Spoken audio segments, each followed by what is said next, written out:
jobs in last 6 odd months. So you're like a uh, masiha for the job seekers. Well, I don't know that, but it's difficult, Rohit. practically speaking, nothing much has happened.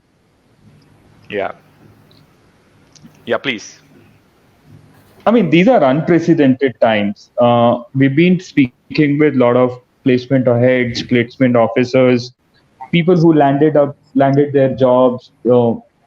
Their whatever pre-placement offers or placement offers have been rolled back. People are being fired across, and so on and so forth. So I thought I'll just quickly have four learned men today who could soothe some nerves on the other side, saying this is temporary. This shall too pass. I mean, it's a matter of maybe one more quarter.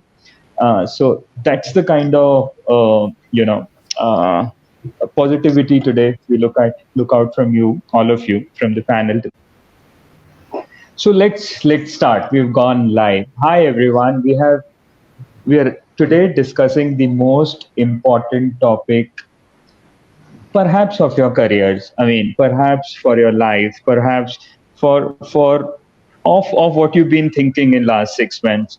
What will happen to your careers? I mean, where will it go? How will they kind of kickstart, and how will your career then proceed from there? And so today we are joined by four excellent speakers, leaders in their own rights, and cross functionalities. So we have a HR head with us who's been on hiring spree, as we learned from him.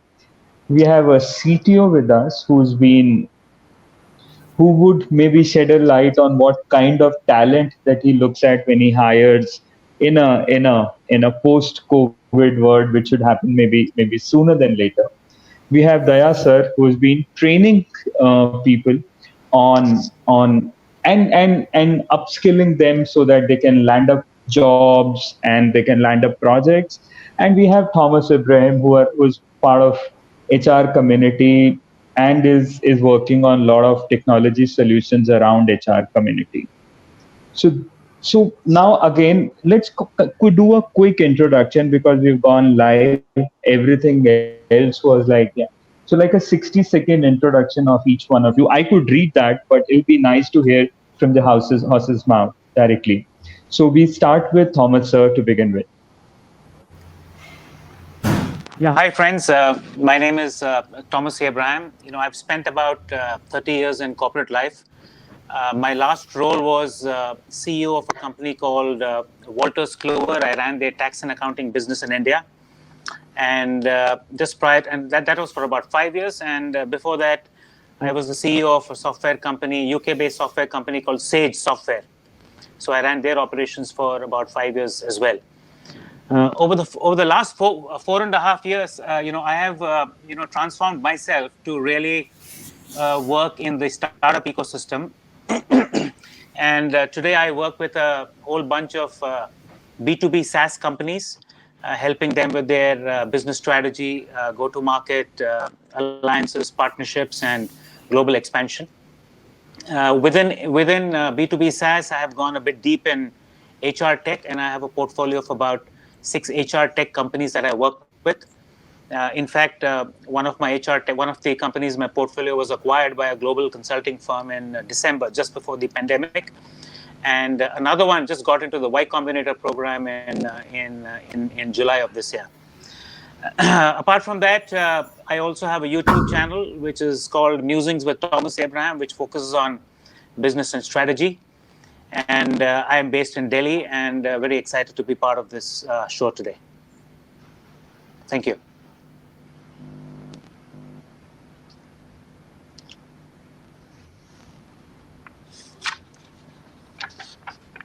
Yeah, over to you, Rohit. Yeah.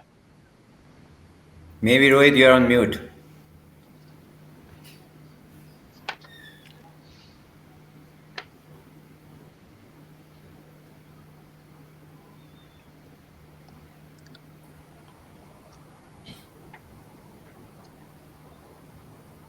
Rohit, you are on mute.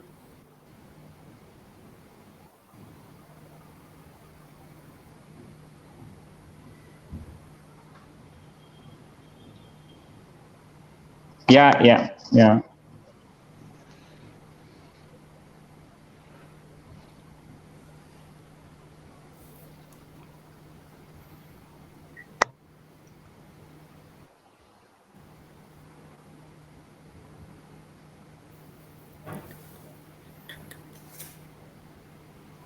Okay, so till the time Rohit comes, let's take this podium by ourselves, and why don't we start introducing ourselves? Yes, Sure, So I Amit. over, think it's wise. yeah. Sure, So Amit. Mr. You Yeah. can go So ahead. You please. can go ahead, maybe. Okay, me? Fine. Yeah. So, good afternoon, friends. It's really a pleasure having you all. I represent, as Rohit was saying, HR fraternity. It's around 17, 20 years working in the same domain, representing organizations in human resource department. Currently, I'm working with a company called Hanu. We are a cloud innovation company. It started in 2002. It's around 700, 800 rock stars we have across the globe in Americas, India, Canada, and Europe. My perspective would be here to tell you about how these job prospects look among this pandemic or when it's passing out. So I would give you all what I have to share about the how job and cloud and all the innovation around it would be adding to new opportunities in the circle. Professionally, I've worked with companies like Motorola, Philips, and Hanu is my third venture. And that's how the story unfolds for me. Thank you. Over and out for you. I'm here finally. Chirag, Sorry. Yeah. Okay, Chirag, would Chirag. you like to? Sure, absolutely. Thank you very much. Thanks, Rohit, and a pleasure to be part of this eminent panel. About myself, essentially, I represent a company called Embassy Group. It's predominantly into real estate, across the various asset classes, ranging from business parks to hotels to co-working to co-living, residential, integrated township, and so on and so forth. So, prior to that, I've sizable experience in the world of retail, steel manufacturing, and IT companies like Oracle and Infosys as well. Glad to be sharing my views and understand how things are shaping up in these crazy times. Back to you, there, sir. There, sir. Thank you, Chirag. Hello, everyone. My name is Daya Prakash, and I have been in the industry for almost 25 years now. Started my career way back in '94. So, for 6 years, predominantly in IT services companies, focused in the US market. And then thereafter, I spent good 13 years in LG Electronics, heading their entire IT operations as the CIO. And thereafter, I thought that I'll start a service, with CIO on demand scenario, which I later on in 2018 extended along with my few friends from not just CIO on demand services to talent on demand services. And today I am the founder of Talent on Lease, and we have been serving some very prestigious clients and helping them fulfill their talent demands. I am really looking forward to today's session and learn from my co-panelists here from the experience that they bring to the table and the practitioners view that they have through their own experience over a long journey in the corporate. So really looking forward to this exciting session today and sharing my own experiences and practitioners view with all of you. Thank you so much. Thank you so much, Rohit, for having me here today. Sure. No. Thank you so much for giving us your time. I want to start with two problems that we have seen. One, of course, there's a job loss that has already happened. I mean, if a report is to be believed, over 2 lakh jobs have already been taken off the rooster, so to say. However, the problem is grave with the first timers. The problem is, you know, uh, in any case, computer science graduates were the most underemployed resource people in the past as well. So not everyone or not all of them were landing up jobs in any case. The second, however, problem today is with this whole remote working, whatever style of new office or a working style, a lot of companies have said, we don't want to take freshers on because we will have absolutely no control on how they will perform while sitting in their homes. Now, Amit, you've been hiring these freshers. I mean, how are you, you know, uh, addressing this point of view? Does this thought of whether they will be able to perform sitting in their homes, you will not be able to give them hands-on training, etc. How is an organization like Hanu addressing this? Very right, Rohit. You have this perspective right. No, I see that freshers and as you said, that people who haven't hit the job market yet do have this feeling. But say, I kind of in disagreement with the whole scenario which is being portrayed. Giving from the example that Hanu, we are not that big, multi-thousand people company. It's just around 500-600 rock stars we have.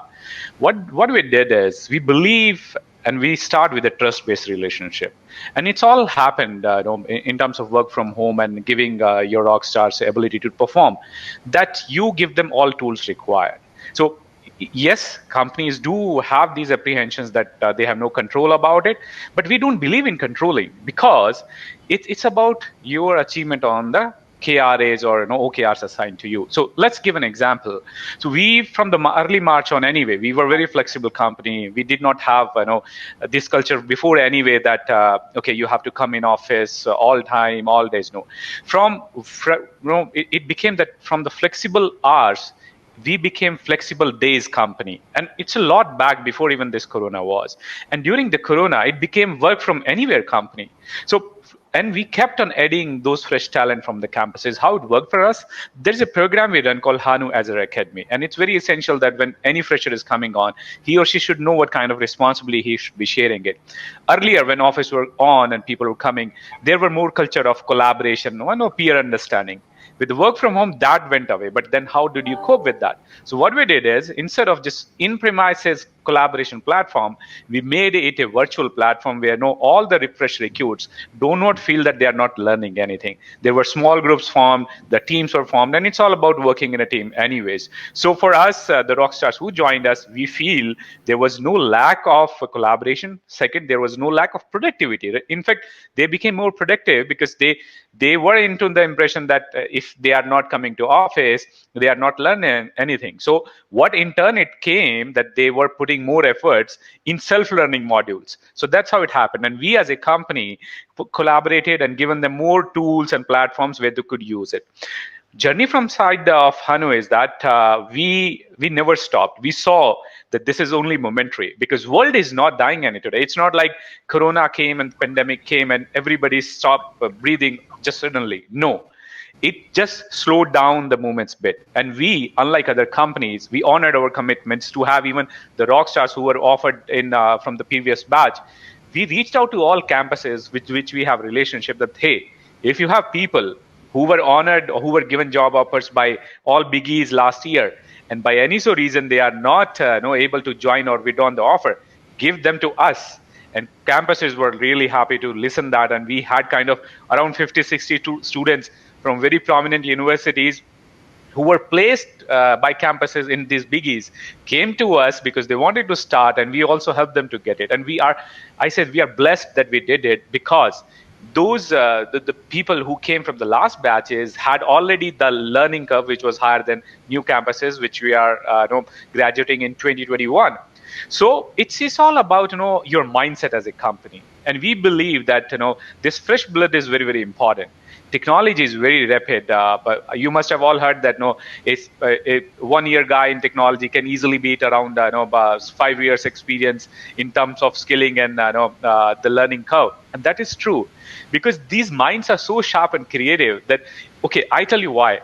Because I'm an old goat, right? So if anything which comes to me, I take that information bits and byte, I try to process it, then I to learn it. And anybody who's coming to my department who is super sharp and creative, they come and they brainstorm like, okay, then I have to see, okay, am I really belonging here nowadays? And that's how it's happening with freshers as well. We appreciated the passion and the creativity they are coming with, and that beats every lateral knowledge you anticipate from experienced hires. From my point of view, it did impact. Few companies did not honor, but most of them did, and they hired because we see that campus recruitments are there. We are competing with everyone because we believe in getting best of best. So most of the campuses we visited in 0 week of placements. And by the time we were doing that, there were fellow companies who were tier one enterprises. And that's we see that demand is there. Students are competing. And one thing, if any one of you in the job aspiration side is listening me, please, this is one take I want to tell you before I sign off or give my to my peers, is that do not just sit back and think about, okay, now nothing is happening because Corona has hit up and pandemic has destroyed the market. No, you have to use this opportunity to keep learning. When I interview anyone from the campuses, my first two thought of process is this. First, how this person has contributed his time or her time during this last 6 months when academia campuses were not on. And second, how passionate were you about learning these things? So in turn, it actually gave you upper hand because these 6 months, when you were not in college and you were not spending time attending the lectures, most of the time, of course, they were virtual lectures as well. But if you learned few things on the languages or algorithm or programming side or any other new skills, be it AI or machine learning or whatever, it added value to your profile. And we only appreciated this fact that we are blessed that we came to campuses and we had all of you. Students' excitement was phenomenal, and then we couldn't be more happy to be in this scenario when we hired more than around 300 people just from these campuses this season. So guys, keep learning, do not stop. Keep adding skills to your resume, and that's what all companies look for. It's not about that how did you perform in your academia more of, but then how did you utilize your time in order to improve yourself. That's all from me for this part of session. Absolutely. And you've addressed a bit of my second questions, and that's to all of you. What should be, I mean, everyone got 6 months that we were all dreaming of, maybe not in the intended manner. We did not wanted to kind of be forced down in our respective houses, but we all of us wanted a break. We wanted to be with our families and so on and so forth. Some of us did some work, some of us acquired some skills. I don't know, I'm sure a lot of students have acquired a lot of skills via these Khan Academies and An Academies and Byju's of the world. Not Byju's, but other platforms. What, and Chirag and maybe Daya sir and then Thomas sir, whomsoever wants to pick this up, what what skills you would have ideally wanted these students to have picked up in last 6 odd months, which you believe that the education system is not providing them? I mean, let's kind of hit where it hurts to all the students as well. What are the key skills that you would have wanted, or and so that students know whether they were on the right track during these breaks or not? Chirag and then maybe Daya sir and then Thomas sir.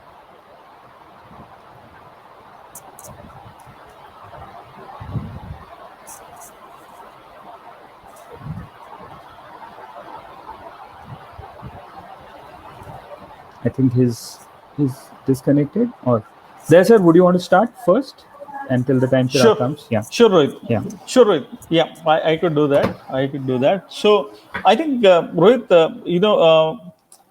first thing first, actually, the impact of pandemic on the tech job, right? And let me take everyone back in early 90s when the whole India IT industry's story started, right? Ever since, we have witnessed that the the challenge that was faced by the industry is about the right resources, right? So this industry has been struggling for many decades now for recruiting the right resources. When I say right resources that brings to the brings skills to the table that are deployable, usable by the organization in the constructive work that they are doing for their various clients or the customers, right? Or even if it is a product company, these people could directly contribute to the development of the product or the certain aspects of the product development. So that's where I think we have faced this particular challenge for many years now. the impact on the tech jobs of the pandemic, in my mind, is that it has actually, increase the the level of the competition which was there in terms of survival of the fittest, from a true engineering background student, from a true technical background student point of view, right? So I think there, in today's market also, if you see, there are people who have been refusing offers from the companies because they are getting much better offer from another company, and then they are refusing there because they are getting much better offer from another company, right? Because they exactly know that they are the people who brings in hands-on skills that are desired by the organizations. They are really looking forward to acquire those talents in their organizations, and it's a perpetual talent war out there when it comes to the right skilled resources, right? And we have seen that talent on lease at large, that there is a fierce competition amongst the corporate as well to acquire the right talent.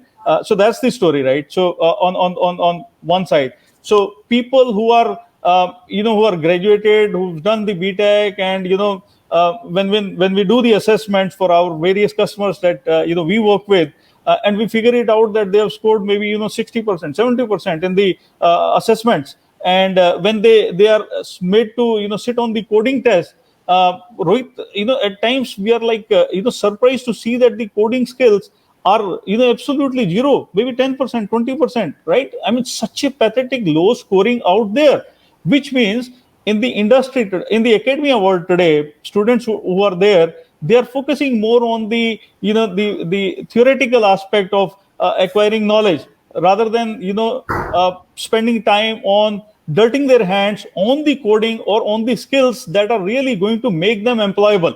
So that is one major thing that I see missing, and I want to communicate this very, very clearly to all my audience today, that it has to be a skill which is hands-on skills. You cannot be, so gone are the days in the IT industry where you could be a people manager and yet flourish in the industry, right? So I mean, you have to be real hands-on, on the job kind of workforce who's delivering something as an aspect of the product or the service that you're providing. So that is one point that I wanted to make. The second point I wanted to make is that if you really look at current situation, the pandemic has thrown to us, all of us, there are certain technologies. Amit spoke about cloud, and he represents the organization which is one of the leading providers of the cloud related services, like so cloud is one skill. Information security is another skill, right? There are other skills which is AI, machine learning, which are in demand today, and there is a huge shortage out there of resources. Trust me, companies are bleeding to acquire those kind of talents, and those talents are nowhere to be found, right? So these are clearly like security, infrastructure. When I say infrastructure, cloud, all these AI, machine learning, those technologies, these skills are still in shortage.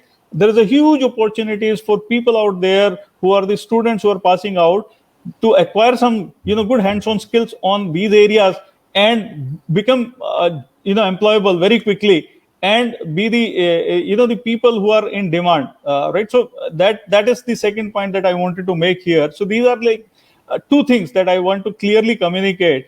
Is one, hands-on, the right skill areas that I mentioned, and the second thing is that don't spend a lot of time on theory. Theory will not take you anywhere, because the competition is so tough today. Even if Amit would have hired 250 people in last 3 or 4 months, if we ask him, offline, maybe how many, people he would have, gone through in terms of filtering those 250, and the numbers will not come in, in smaller, sense denomination, right? So, I mean, that's the story. So that's where I think we have to focus, Rohit. That's my 2 cents. Yeah, I just want to add, Daya, yes, you're right. So our selection ratio is 70:1. So see that, yes, so we kind of deliberated that how do you want to select, and you're very right in terms of analytics and no problem solving skills of students are very low, and that is despite that we only catered or rather eyed best of their breed from these campuses, because we were among the first companies in them. So what we did is our online assessment is AI based customized adaptive test, and it's a chat box based test. Nobody else in this market kind of does that. But still, to get to that, and students secure at least 40. And believe our pass marks is 40%. See, out of these coding two problems, algorithm and coding, we gave them option to choose whatever language they want to choose. We gave them 4 test cases. Okay, do at least 2 or 3, whatever you want to, and still you see the selection ratio is screwed up. But yes, we from the perspective of HR, Mr. Prakash, you are very right to students that you need to develop the skills. We focus, and no, since I've spoken to more thousands of students in last 6 months. Many of the students who excelled in our and who aced our tests are the ones who are already exposed to competitive programming, who are doing the peer programming. They've been taking hackathons, doing their GitHub's problem, hacker, whatever you say. There are hundreds of platforms which you can do and show yourself to the world, right? Get your work published so anybody who's looking at you, go to this and see, okay, fine, this person has contributed and know this kind of stuff. So yes, very right. My friends, you have to demonstrate and learn the technicalities of the world so as you are more employable. We are not going to ask you who was the Ram, Sita, and Allah. No, it's about how much do you know in technology, because we are going to hire you about the skill which would be useful for the job. And sorry about any misrepresentation about, or rather examples I've given you, but it's just about letting you know that what is important for the company. Chirag, do you also work on 70:1 ratio? I mean, are you also a very strict employee, so to say? Not really. I think I would rather prefer to pivot my conversation around employability skills.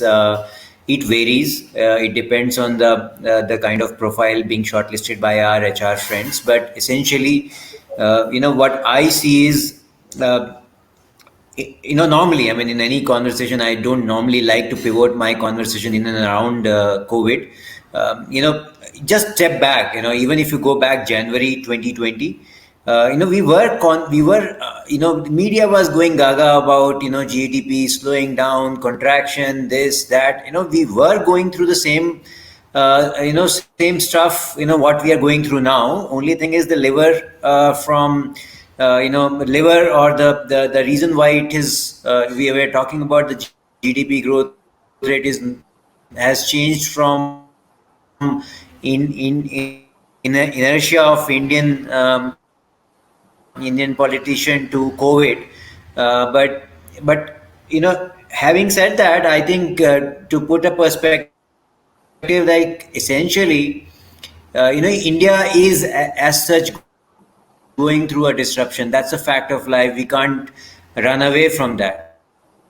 And onus is on us to still continue to think positive, because India is a consumption story, and I'm very bullish on move forward. In terms of whether it's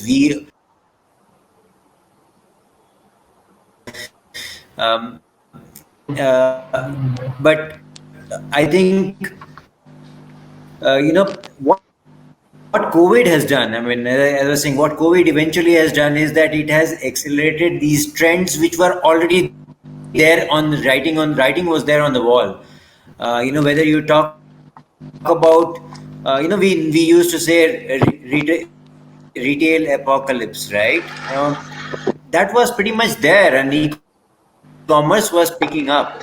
So education tech, health tech, these were actually accelerating in these times. So the job requirement or the skill requirement would essentially be in a direction which was already there, whether it's cloud, whether it's health tech, whether it's education tech, whether it's agri tech, and the list goes on and on and on. And essentially, this COVID has speeded up these activities, and that's pretty much about it. Back to you, Rohit. Sure. Thank you, Chirag. Thomas, sir, my pointed question to you is, what should what should the young audience, the youth, be doing to land up jobs with Amit? I mean, what should the two, three things that you can suggest from your experience of 30 odd years that they should be doing so that they can go very confidently to Amit saying, hey, we are hireable, you know. So instead of 70 is to 1, how can they become like a 30 is to 1, 40 is to 1 as we go along? Yeah, I think, yeah, thanks so much, Rohit. So I think, I just want to, step back to the entire education system and, and see what the educators can do and what the students as well should do. So I think clearly, I think we all have sort of pointed out in one way or the other that currently, our curriculum struggles to stay updated. And clearly under the garb of quality assurance, if there's any curriculum change that needs to be made, it could take about 4 to 5 years. And by the time that new curriculum comes in, it's pretty much outdated again. So that's a huge challenge, and therefore, as Daya rightly mentioned, most of the people coming out of campus are very theoretically oriented. There was also a Gartner study which was recently published, which said that only 16% of employees who have been hired have been found suitable for current roles or future roles, have the skills. So actually, you have the large IT firms who spend several weeks or months training these freshers. So that's really where the education starts. So having said that, I think I think the interesting thing here is that the focus has to shift from the employer to the employee. Historically, the focus has always been on the employer, which is that employer goes, does campus recruitment, hires a bunch of people based on a variety of tests that they do. Still, they find that they're not up to the mark, but that's the best that they have. Then they put them through a rigorous internal training of specific skills, at their own internal training centers, and then build them up slowly. And then they quickly discover that these employees, somebody gets 10% more, and he or she, flies the nest, right? So there's a very high attrition rate and high churn, and employers are back to the same rut of again rehiring, and the costs are huge. So I think this is a great opportunity for for the focus to shift to the employee. So therefore, what is the employee doing when he or he is studying, in college? How can the employee take the initiative to actually connect with industry when they are studying? Okay, to actually start doing some live projects. And unfortunately, in the Indian system, everybody wants to do everything for money, right? But I think we are today in a situation where you have to say that, look, a student has to say that, look, I'm willing to invest time to learn, right? I'm willing to do an internship. I'm willing to take on a project, not because there's money in it, but because I can learn and because I can therefore equip myself a lot better, right? So to my mind, I think this pandemic and the fact that people are struggling with jobs is also leading to a significant mindset change in people, where people are saying that, look, I need to take control myself. I cannot let a Hanu Software or an Infosys or a TCS or somebody else hire me and then take me on my journey. And there's a lot of there's a lot of courses out there, which are free, which are paid, which they can certainly do. Plus, they can, I think, if they can collaborate with their engineering schools and see how best they can, set up potential partnerships with, industry, and start doing, concrete stuff on the ground, and not for money. I mean, they should do it because they have a heart and they have a desire to learn. And as many of us have already mentioned, it's not the theoretical learning, but it's the practical learning, which you do not get in the classroom. You can only get it outside the classroom. So if you're going to get it outside the classroom, then you should be willing to take the extra step and put in the time to do it, because you're learning something, and that will then help you, as you sort of get into the job world. So that's one piece where I'm saying that the focus now should shift from the employer to the employee, and the employee now needs to take the ownership on himself or herself to upskill, to learn and upskill, because there's plenty of opportunity out there, right? That's really the first part.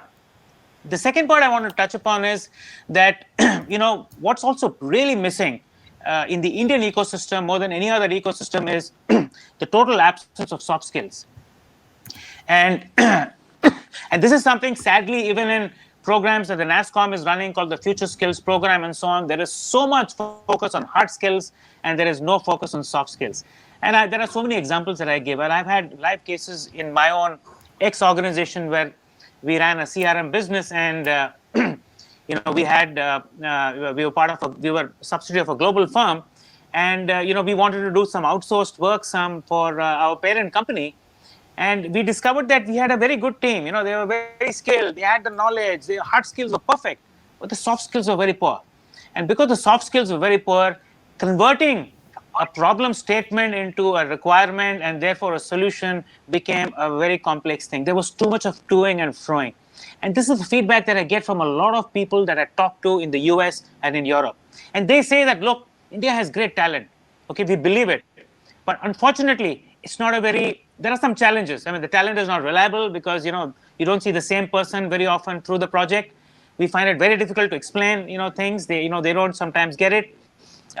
So there are a host of such problems, which are there. So I think it's imperative that while you build hard skills, and hard skills are really key because of all the transformation that's happening worldwide, the new technologies that are coming in, it's also extremely important for you to start building some basic skills around communication and emotional intelligence and adaptability and teamwork and things of that kind. So I think there's lots of opportunity today.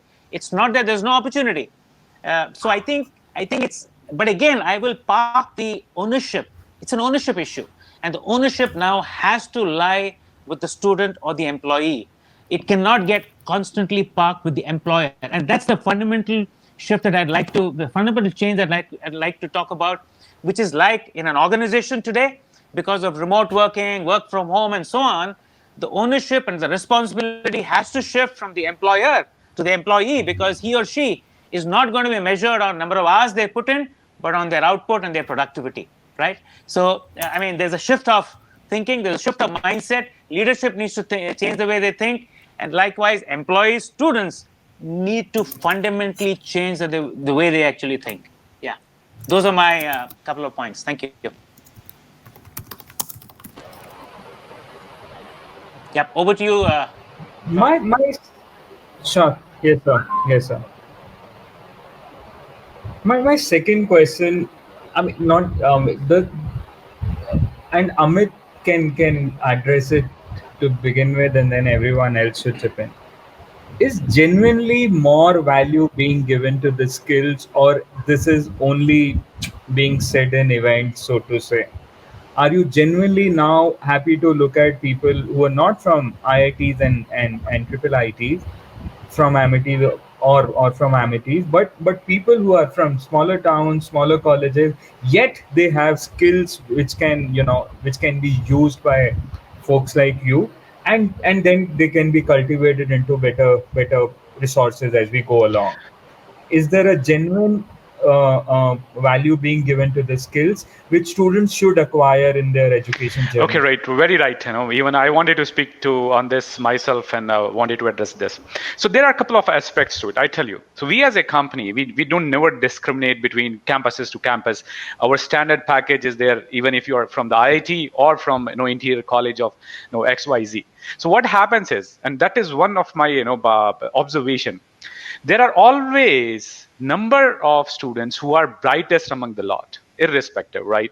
So if there is a university with 25,000 people, and that is in the cosmopolitan university with in the very urban area, have a brand value, they call themselves number one university, this and that. So let's go. We talk about having their 100 students evaluated.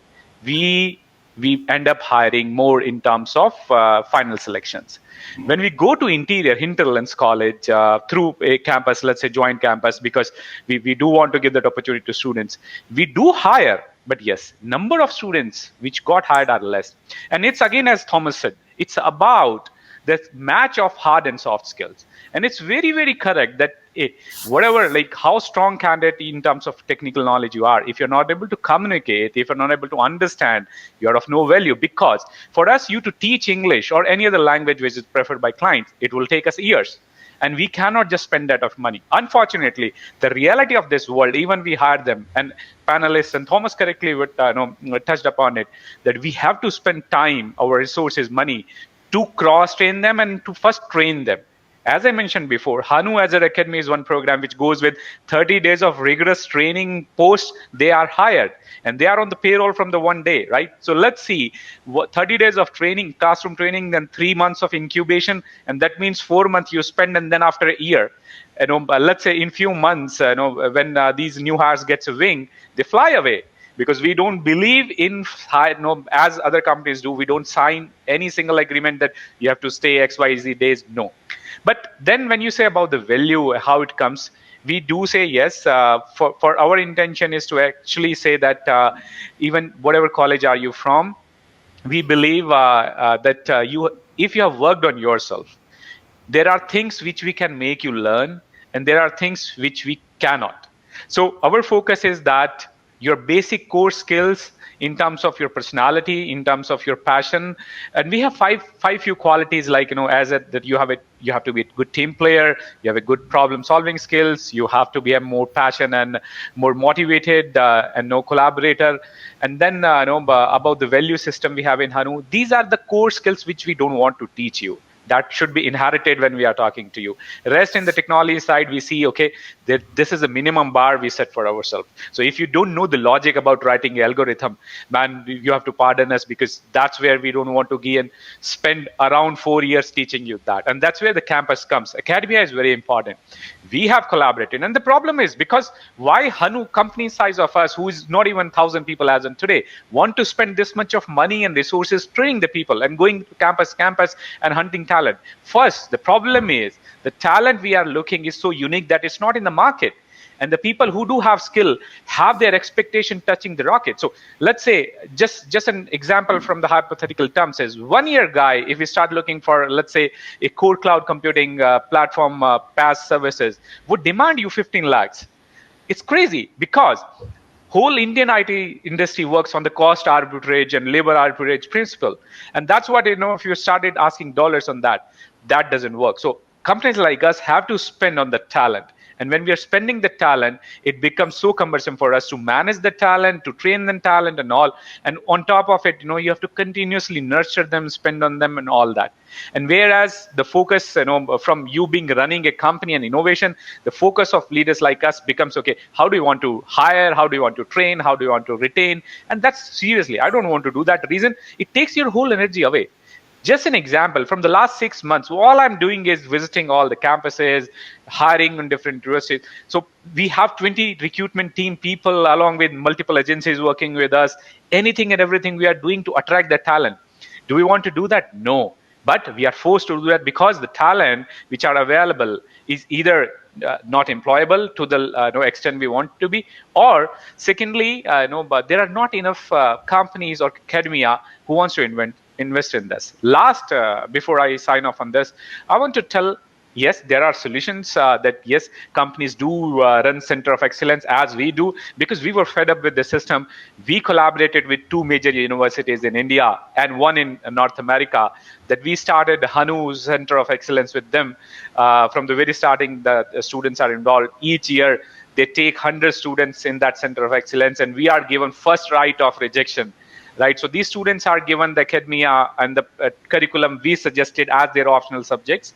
And after when they are in the 5th semester and when they become ready to hit the market, Hanu has a first say to absorb all of them, or many of them, or none of them, depending how they did it. So yes, everybody is trying to solve their problem in their own way. But is it the ideal world to deal with? I would say no, because India, from the coming as a software power of the world, it only became successful that we had this talent, has this population and the creative minds. But there are other countries picking up. And if you want to remain in race, academics and the institution education system and the tech industry in general have to play greater role in producing quality talent. And that's what my say is. So unless until we don't think now, but no, we are kind of in losing race, because the world never remains same. And apparently, if you see the powers from the past and history, who were multi, as you say, the largest economies of the world from the time of BCs, we can start it. One time, Persia region was among the top economy of the world. Then this subcontinent, India, was among the top economies of the world, and then became Americas and all. And it's a cycle, right? And how these economy evolve and hit the downstream because of their human capital. And what I see is that we are not really investing enough in our human capital for the future we want to be a top economy of this world. So that's my take, my friends. You have to not only spend on you, just for the sake of having your country prosper and then be known as the legacy that it was. Please learn something which is adding value to yourself and to the country and the prosperity of whole in general. Thank you. So you say, Rohit, I just wanted to add. I yeah, wanted to add yes, sir. one short point here. Now, the other thing that we see, typically a lot of Indian, tech professionals, is that they do not. So if you compare India with, let's say, the US or the UK, you'll find that, people want to do a particular kind of a role only for a very short period of time, and everybody wants to quickly move into a project management role or into a people management role, and so on and so forth, right? Because of that, the excellence in skills, sometimes do not happen. You build some skill, but you never build excellence. Whereas you go to the UK, you go to the US, you'll find that people are in their 40s and 50s and they're doing still programming. I mean, they're still doing the hands-on stuff, right? And that's the reason why, if you really look at where are the big product companies that are coming out of. I mean, India is only now making a lot of some headway in product development, but all the big product companies are coming out of the US or Israel or Russia or UK or some of the other European countries. The ones which are really the mega performers. So I think that's another area where I think it's a cultural thing in India, where everybody wants to get into a supervisory role because everybody wants to feel that managing people is the ultimate goal that I have in life. And it's not about excellence in technology. So I think building excellence in technology is again something which has to be inbuilt into the DNA of every tech professional who is seeking a career in technology. Yeah. Thank you. So I don't know about tech, but I genuinely believe managing people is far more tougher than anything else. I know. There's a you But people, interact with. Yeah, sorry, you were saying something. no, I'm done. There's Thank you a so much. Yeah. yeah, okay. There's a you interact with lot of people, lot of entry level job seekers, and you try and tell them. Uh, how do you see the market panning out from here? Do you genuinely see there would be less of jobs but more of projects? The whole gig economy coming in technology work space, which will kind of rule for next 2 years. Do you foresee it happening? Because I see a lot of people. I might be completely wrong. um, Early the freshers, they do not want to work or rather do internships or project works, but because they want to land up a job, a cushy job. Do you foresee this changing now? Sure. So, Chirag, yeah. was it for me, Rohit? Okay, you and then Daya sir, it's okay. Yeah. Sure. Sorry. So yeah, I think to this point, I definitely concur with what you just spoke about, Rohit. Gig economy is the way to go for these millennials, Gen Zs. You know, this generation completely lives on edge, and they don't want to be tied also to a corporate bureaucracy. That's number one. Number two being, if you see a classic example like, a global meltdown of 2008, right? The companies like Airbnb to Olas to Ubers to, the Flipkarts and Amazons, they actually came to the fore. Now, how did that happen? It's because, they were taking this sharing economy to the absolute next level. And what I feel is that it's a mental, it's a generational shift from how our older generation used to think versus what these Gen Zs and millennials are thinking. Owning a car used to be a milestone in someone's career. Owning a real estate used to be a milestone in someone's life, for a generation prior to me at least, right? Things have really seen a paradigm change. Now, what has happened is owning a car is no longer an aspirational stuff.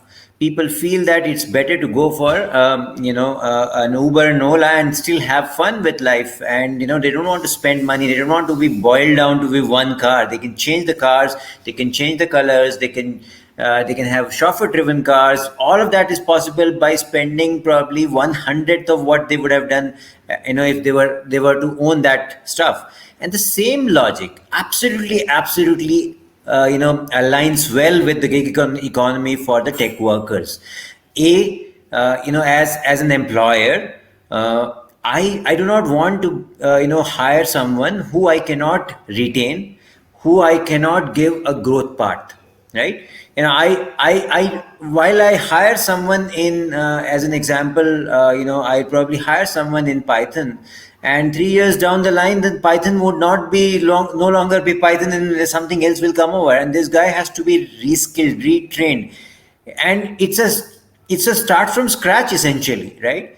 And in that sense, I would rather not spend my energy on retaining and mentoring and grooming this gentleman for 3 years and then letting him go and work on something else and hire someone fresh after 3 years. I would rather outsource this completely. It could be an outsource as a project. It could be outsourced through a freelancer,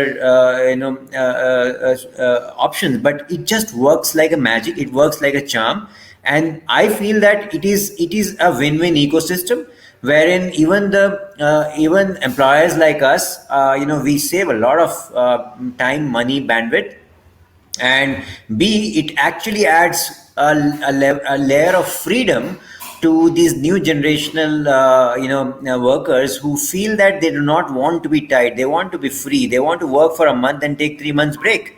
That's practically humanly not possible in any bureaucracy. We all want to, but unless we come out of it and do something what others are doing, probably we cannot afford to do that. So I think yes, this is what is going to, this is the future. This has been there for quite some time, and it is taking a significant. It's actually going up seriously up. Over to you there, sir. Thank you so much, Chirag. I think, Rohit, I completely agree with what Chirag has mentioned. The gig economy is the way to go, right? So there is no doubt about it. Um if you look at it from employers' point of view also, and I hope that Amit would also agree, that given an opportunity, in order to create the balance that Amit was talking about while he was mentioning about the hiring process and the skills, which is the hard skills, soft skills, but a balance between the cost, so the right talent at right time at right cost. These are the three the key pillars. So one is this particular thing. The second thing is that with this change in the because of the pandemic, in the global scenario of employability, right, there are more and more opportunities for these youngsters today who are yet to be hired, or who have yet to start their career, to become part of the global workforce or part of the gig workforce, right? So when you're doing a gig, it doesn't matter working across geographies, global work. So you part of the global workforce, which is pretty much possible, which is pretty much prevalent trend in the industry. But at the same time, if I may highlight some of the things in the interest of the students, that they can take care of certain aspects. What is bothering corporates today? Even Chirag mentioned that he would like to hire a freelancer, or someone from the gig workforce, right? But what happens when Chirag is working on a particular critical project for the organization, where he has the deadlines and he has to report to the board a progress of that particular project. But a freelancer who does not come with that kind of an ownership, because there is no hard binding there, right? So, the worst could come is that freelancers say that, hey, I couldn't work because of whatever genuine reasons on your particular project. If you're not happy, don't pay me, right? I mean, that doesn't work, because I mean, it's easy for them to face the situation, easy for very difficult for anybody who's in the corporate role to face that kind of a situation. So that's where I think the nuances of gig economy and where to involve the gig economy. And so I mean, when the cloud adoption started in the corporate, there was this whole discussion about whether to move core or whether to move the sundry systems on the cloud, because we can't afford to take any hit on the core side. I think that's the phase, that same phase we are going through in deploying the gig economy. For a gig economy, also it is very important, Rohit, to understand that there are humongous opportunities with the students out there today to be part of the gig workforce. But when you get into the gig engagement, you are supposed to be delivering results from day one. You cannot say that there is a learning curve, or I need to understand what your company wish, and all that. So depending on the maturity of the company, that they communicate their requirement clearly to the gig workforce or gig worker, right? The person has to start delivering on day one itself, right? So that's something. So one is that. Second is the soft skill that Thomas spoke about, right? Which is very important. If you have to become the part of the gig economy, your soft skill has to be excellent, so that you are able to understand, you are able to communicate, you are able to empathize, you are able to, so the all elements are important for a person to have on day one itself to become the part of gig work. But yes, I completely agree that that's the way to go. That's the way economy is going, and that is the future, right? So that's my take. So, Rohit, I have some stats I wanted to quickly share on this. It might be interesting. So, this is a stat. There is a research that was done by Deloitte. It's a 2019 Global Millennium Survey. And what they said was that over 60% of millennials actually do gig work on the side. So that's a fact. Actually, 60% of millennials actually do gig work on the side. That is one thing. And the second thing, and this was even reported by Josh Bersin, who's one of the gurus of HR. He said that, look, and some research that they did, it showed that, employee satisfaction is far higher when an employee does more than one job. Employee satisfaction is far higher when an employee does more than one job. And some research also has shown, in fact, Freelancer did a research which said that actual job satisfaction among gig workers is almost 8 to 10% higher than the average full-time worker. So these are some interesting stats. And the other thing, which to refer to some point that Daya was talking about commitment of freelancers and things of that kind. So there is another research which has said that 25 to 30% of the workforce in sectors like internet businesses, IT, ITES, startups, hospitality, and so on would get converted to freelance or gig roles in the medium term. Right? Now, the big challenge is that organizations, and Josh Bersin refers to it as well in his 2020 HR Tech report, he says that organizations are not ready for it as yet. But the pandemic is going to force them to accept it, because they don't even have platforms. Today, they have these HRMS solutions which can handle their employees and so on. They don't have platforms where they can manage these contract and freelancers and gig workers and measure them and so on. They rely on the platforms, the third-party platforms provided by Upwork and Freelancer and so on and so forth, but they have nothing of their own. So there is a whole lot of things that are going to happen here in the medium term in terms of technology enhancement of platforms that organizations need to take, that the mindset change of leadership and organizations to start accepting that gig work is a way of life. So in other words, as a friend of mine mentioned very recently, the gig train has left the station. It's up to people and organizations to see whether they would like to jump onto it. Thank you. Awesome. My last question, I think Chirag and everyone has to leave. And we'll start from Amit. Amit, when do you foresee things becoming normal? I mean, while you are not you should not be asked this question because you've hired more people in last 6 odd months. But overall, from an industry perspective, just to soothe some nerves at the students level, when do you foresee technology hiring coming back into the fore again and becoming normal? Plus,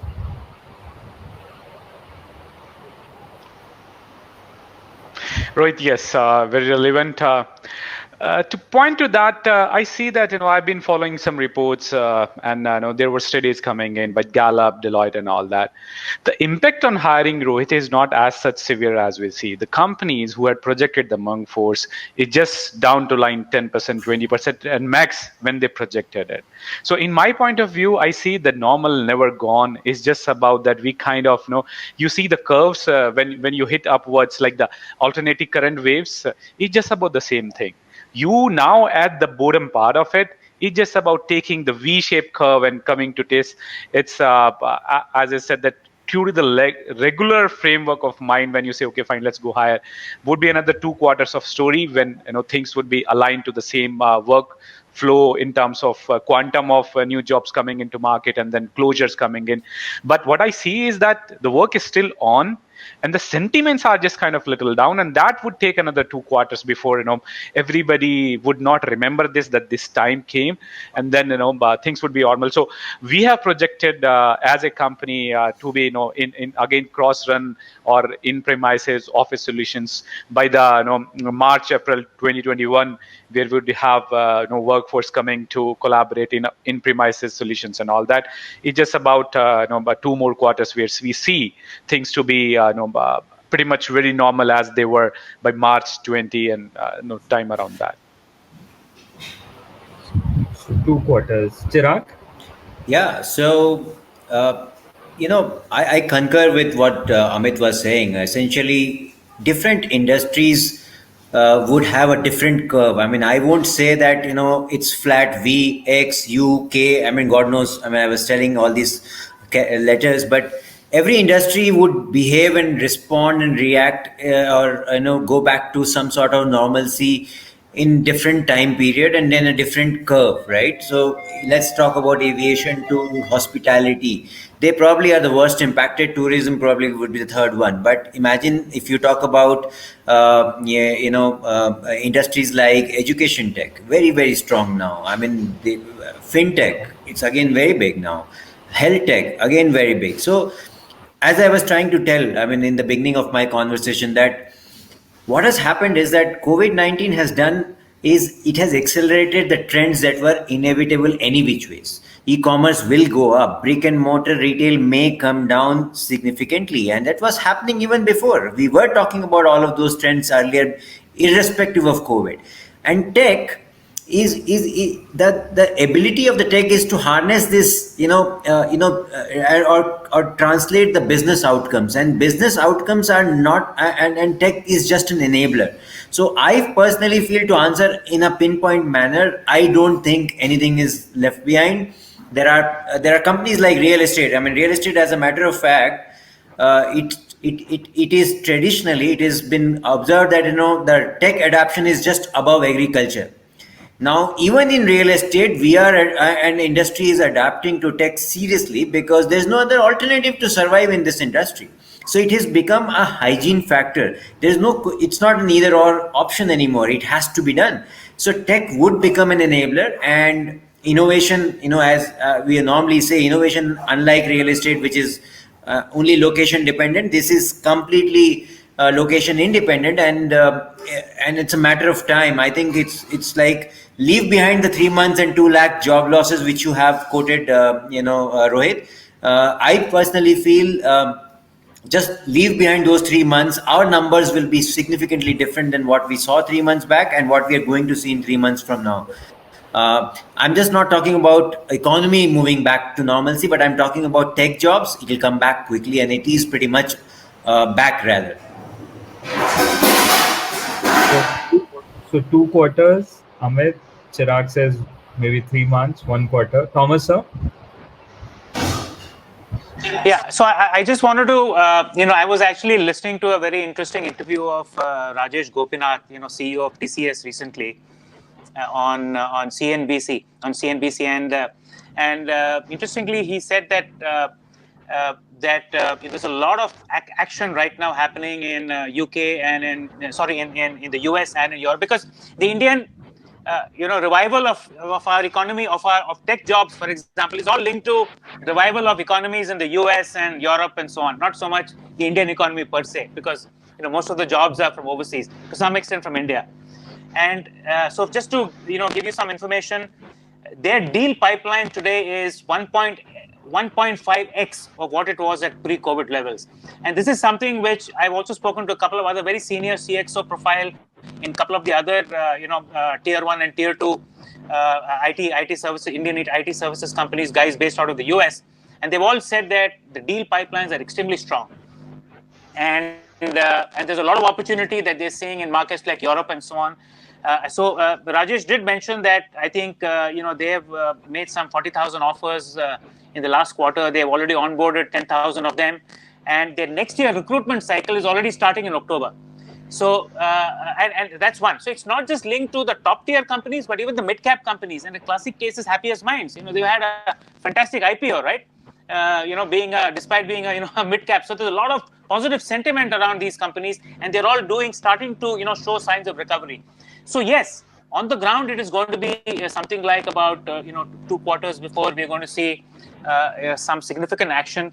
But there's, I think, plenty of business to be done in the US, particularly because there's a whole lot of digital transformation that's happening, and every company which has been low tech touch is going into high tech touch. So I think there's plenty of work to be done, but it will also call for a whole new set of skills. And I think that's where the challenge lies. It's not so much about when will you hire, but it's a question about, do you have the skill sets to deliver on those of deep tech for driving those new age digital transformations that clients are expecting. I think that's the bigger challenge to my mind.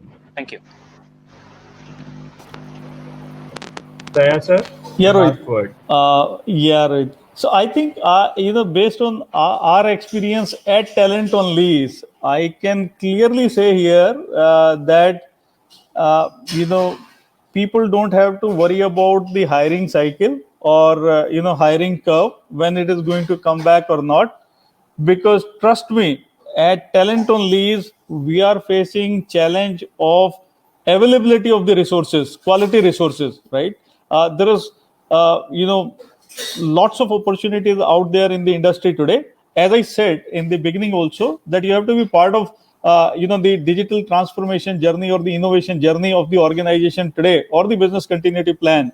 And when I speak about these three things, whether it is digital transformation, innovation, or business continuity, the skills that are in demand today are majorly cloud, data analytics, and AI and machine learning. So, and from a core tech point of view, I would say that there is a dearth of full stack developers in the industry today. So, if you have any of these skills and a right mix of the soft skill as well, because our experience also says that whenever we process a particular profile for a particular client, or for a particular job opening that they have, right, the first thing that they ask is that before even we share the information of the candidate with them, how good is the candidate in terms of communication skills, because that is the key. And then the second is the presentation skills of the candidate. So once these two parameters are cleared,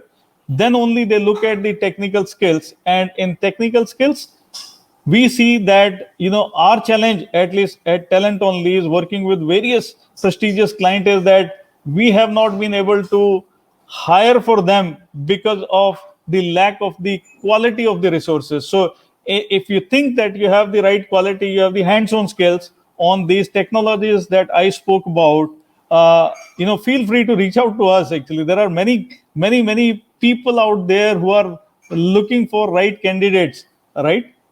So in my mind, the hiring spree is already on. So you don't have to worry, but you have to bring the right skills to the table so that you can be considered and become part of the workforce. Thank you, Daya sir. So just to kind of sum it up now, what we've learned from all the learned speakers is there's no dearth of jobs available. All you need also is to upskill yourselves and come to the expectations of industry.